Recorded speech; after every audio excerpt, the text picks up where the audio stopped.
Matapos makapagpiyansa kahapon at makauwi sa kanilang tahanan sa La Vista, Quezon City, bumabiyahe na po ngayon si Pampanga Representative Gloria Macapagal Arroyo papunta sa isang alternative treatment facility sa Tagaytay. May live report si Micaela Papa. Micaela.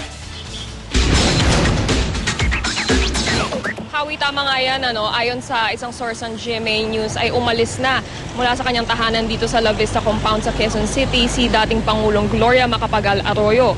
At naging tahimik nga at unceremonious ang pag-alis ni CGMA na di na nagpaunlak pa ng interview o nagpakuha pa sa media.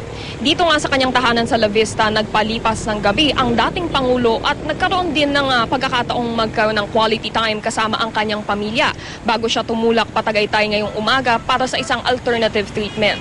Ayon sa ilang reports, sa Pink Sisters Convent isasagawa ang treatment na ito. Ngunit hanggang ngayon ay wala pa tayong kumpirmasyon mula sa panig ng pamilya Arroyo kung dito nga sila magtutungo.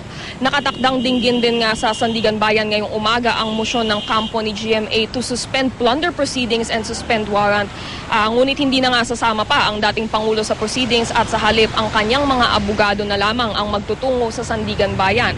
Hindi na rin nag-abiso o wala tayong confirmation kung nakapunta pa nga ang kanyang mga abogado dito sa La Vista Compound to confer with the former president para nga dito sa kanilang motion bago tumulak ang dating Pangulo patungong Tagaytay. Iyan ang latest mula dito sa La Vista Compound. Micaela Papa, GMA News.